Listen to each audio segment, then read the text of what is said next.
याद कीजिए दोस्तों, शाहरुख खान ने अपने चिर परिचित अंदाज में अपने नफरतियों और उनसे बेतहाशा मोहब्बत करने वाले लोगों को क्या जवाब दिया था, सुनिए। And with so much love, सब करेंगे बेटा, सब करेंगे, आराम से सब्र से काम करो।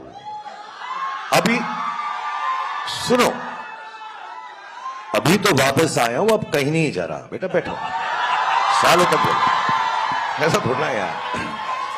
वाकई दोस्तों, शाहरुख खान कहीं नहीं जाने वाले हैं, क्योंकि उनकी फिल्म पठान मोहब्बत का एक ऐसा तूफान लेकर आई है जिसके सामने सब धराशायी है। दोस्तों, ट्रेड एनालिस्ट तरण आदर्श के इस पोस्टर को देखिए।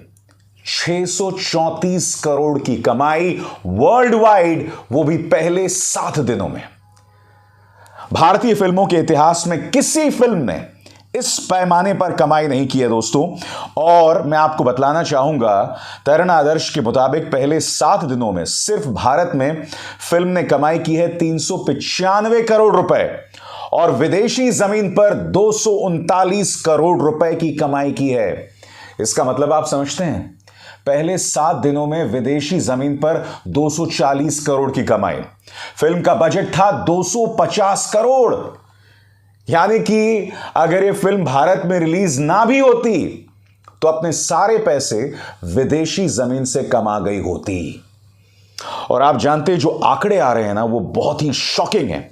आपके सामने यह आंकड़ा जो koimoi.com पेश कर रहा है, इसके मुताबिक 8वां दिन यानी कल बुधवार को, कल के लिए पठान की एडवांस बुकिंग थी करीब 5 करोड़ रुपए। 4 करोड़ से 5 करोड़ रुपए यह एडवांस बुकिंग थी।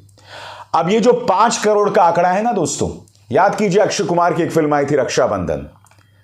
ये जो 5 करोड़ की एडवांस बुकिंग है, वो अक्षय कुमार की रक्षाबंधन के पहले दिन की कमाई से भी ज्यादा है।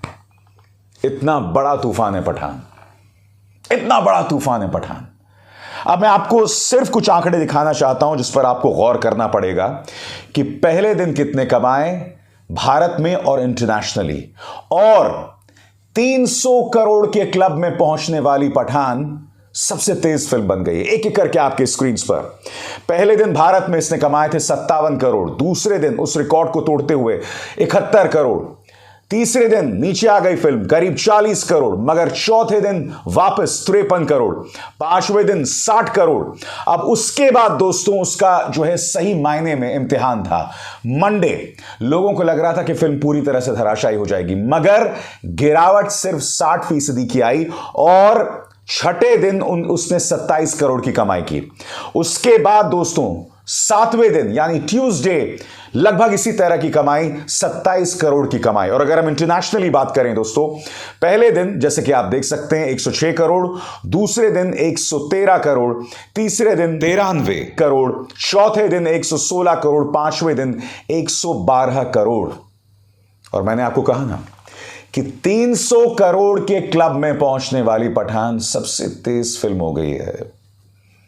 वाह, नफरतियों को इससे ज्यादा मिर्ची क्या लग सकती थी। आपकी स्क्रीन पर देखिए, पठान 300 करोड़ क्लब में पहुंची सिर्फ 6 दिनों में, KGF 2 11 दिनों में, बाहुबली 11 दिनों में, दंगल 13 दिनों में और संजू 16 दिनों में।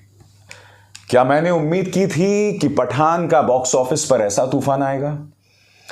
दोस्तों, मेरे लिए और मेरे ख्याल से हर वो व्यक्ति जो नफरत से सराबोर नहीं है, मेरे लिए जीत उसी वक्त हो गई थी जब इसने पहले 4 या 5 दिनों में रिकॉर्ड तोड़ कमाई कर दी थी। यानी कि बॉयकॉट गैंग्स को आम भारतीय ने करारा तमाचा मारा था। उसके बाद फिल्म बैठ भी जाती, नहीं भी चलती, मुझे कोई फर्क नहीं पड़ता। मगर हां, इस फिल्म के चलने का मतलब क्या है, इसके क्या मायने हैं बॉलीवुड के लिए? क्योंकि आप सब जानते हैं कि फिल्म इंडस्ट्री एक लंबे अरसे से बहुत मुश्किल दौर से गुजर रही है और अब पिछले कुछ महीनों में फिल्म इंडस्ट्री धीरे धीरे उठना शुरू हो रही है। और पठान के तूफान के बाद फिल्म इंडस्ट्री एक बार फिर, खासकर हिंदी फिल्म इंडस्ट्री, अपने पैरों में खड़ी हो गई है। पिछले कुछ दिनों में एक ब्रह्मास्त्र थी जिसने 400 करोड़ की कमाई की। अजय देवगन की दृश्यम 2 आती है, वो भी जबरदस्त कमाई करती है बॉक्स ऑफिस पर। और अब पठान। यह अच्छी खबर क्यों है?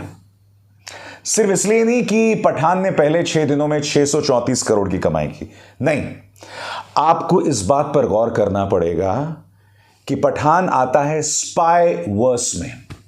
स्पाई वर्स जिसमें सलमान खान की टाइगर भी है और ऋतिक रोशन की जो फिल्म आई थी वॉर जिसमें उन्होंने कबीर का किरदार निभाया था, ये सब एक यूनिवर्स में एक वक्त है।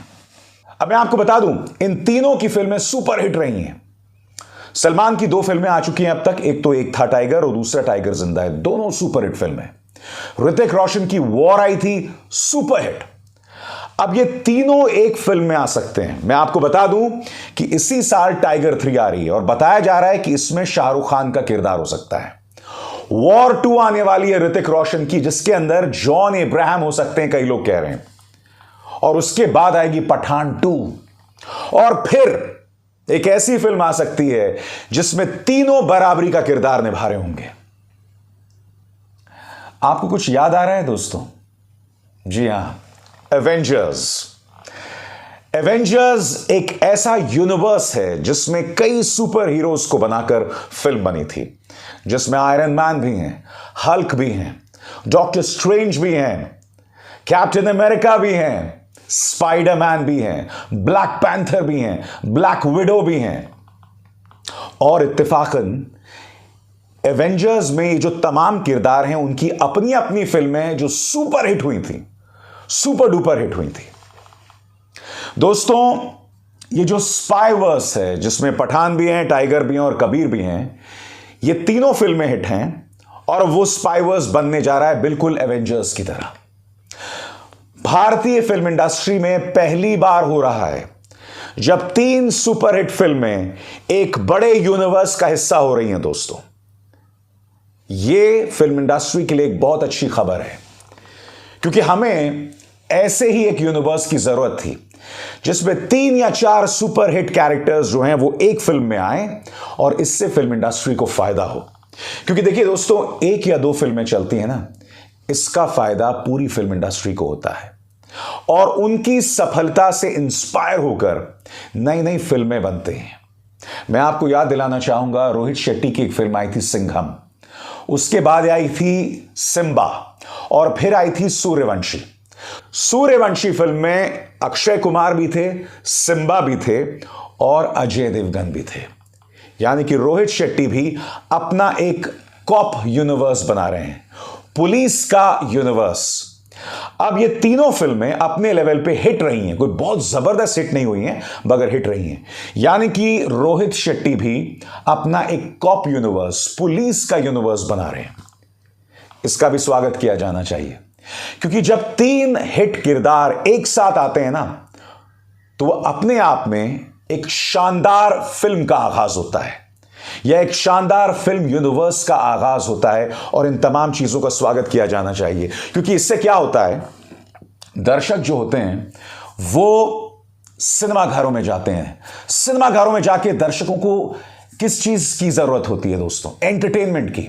और जब वो देखते हैं कि उनके सुपरस्टार्स बड़ी बड़ी फिल्मों में आ रहे हैं, लार्जर देन लाइफ फिल्मों में आ रहे हैं, तो जाहिर सी बात है लोग पूरी जुनून के साथ, पूरी एकाग्रता के साथ उन फिल्मों को देखते हैं। क्या मैंने उम्मीद की थी कि पठान इतनी बड़ी हिट होगी? दोस्तों, याद कीजिए, जब मैंने इस फिल्म को अपना रिव्यू दिया था तब मैंने इसे 5 में से 3 अंक दिए थे और मैंने यह भी कहा था कि अगर आप इस फिल्म से शाहरुख, दीपिका और जॉन अब्राहम को हटा दें तो फिल्म और भी नीचे आ जाती है। यानी कि इस फिल्म की कहानी पर और फिल्म की स्क्रिप्ट पर और भी काम किए जाने की जरूरत थी।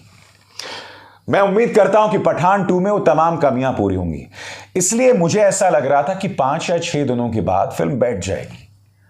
मगर वाकई दोस्तों, मेरा सोचना बिल्कुल गलत था। 7वें और 8वें दिन भी पठान रिकॉर्ड तोड़ रही है। और ये ना भूलें, आज थर्सडे है, हम वीकेंड की तरफ बढ़ रहे हैं। मुझे ऐसा लग रहा है कि सैटरडे और संडे को एक बार फिर बॉक्स ऑफिस पर पठान का तूफान आने वाला है। और अगर ऐसा हो गया दोस्तों, तो मुझे हैरत नहीं होगी कि 1000 करोड़ रुपए भी कमा सकती है पठान। 634 करोड़ तो बहुत छोटा आंकड़ा हो जाएगा दोस्तों। पठान 1000 करोड़ रुपए भी कमा सकती है। एक फिल्म जो 250 करोड़ में बनी वो 1000 करोड़ रुपए कमा रही है। आप अंदाजा लगा सकते हैं कि इससे फिल्म इंडस्ट्री को कितना फायदा होने वाला है। वाकई दोस्तों, इसलिए पठान एक जश्न है। पठान एक जश्न है क्योंकि वो एक नई तरह की फिल्म मेकिंग को बढ़ावा दे रहा है। जिस तरह से हॉलीवुड में एवेंजर्स है, उसी के जवाब में हमारा स्पाई वर्स आ रहा है, जिसमें टाइगर भी हैं, कबीर भी हैं और पठान भी हैं। यह एक बहुत अच्छी बात है। इसके अलावा नफरती गैंग्स को जवाब, यह ना भूलें दोस्तों कि पठान को बॉयकॉट करने की बात आज से नहीं हो रही है, पिछले 1.25 साल से हो रही है। शाहरुख ये चुनौती पिछले 1.25 साल से सामना कर रहे हैं और उनकी चुनौती बेतहाशा मुश्किल थी जब एक झूठे केस में उनके बेटे को जेल में डाल दिया गया था, और इसके बाद से ही पठान को बॉयकॉट करने की बात की जा रही थी। शाहरुख खान को इस व्यक्ति ने जान से मारने की धमकी दी थी कि मैं उसे जिंदा जला दूंगा। दीपिका पादुकोण के खिलाफ माननीय नरोत्तम मिश्रा ने पूरी एक भीड़ खड़ी कर दी थी, यह कहके कि ये गद्दार हैं, ये टुकड़े टुकड़े गैंग हैं। लगातार इस तरह की बातें की जा रही थी। यह भी कहा जा रहा था कि पठान जो है वो देशद्रोही फिल्म है। पठान में कमियां हैं और मैं अपने रिव्यू में आपको बतला चुका हूं, मगर हर इंसान की अपनी राय होती है फिल्मों पर। दोस्तों, एक बहुत दिलचस्प बात आपको बताता हूं। मैंने जो पठान पर अपनी राय दी है ना, ये जो नफरती चिंटू हैं या जो 2 रुपल्ली ट्रोल्स हैं, ये लोग क्या कर रहे हैं, ये लोग मेरे रिव्यू को निकालकर उसे वायरल कर रहे हैं, ये कहकर कि देखो अभिसार को पठान बिल्कुल पसंद नहीं आई और इसके जरिए वो पठान पर हमला बोल रहे हैं। ये नफरती चिंटू ये नहीं जानते हैं कि मेरा और मेरे दर्शकों का जो रिश्ता है ना, वो ईमानदारी का रिश्ता है। मेरे दर्शक मेरी साफगोही की वजह से मुझे देखते हैं।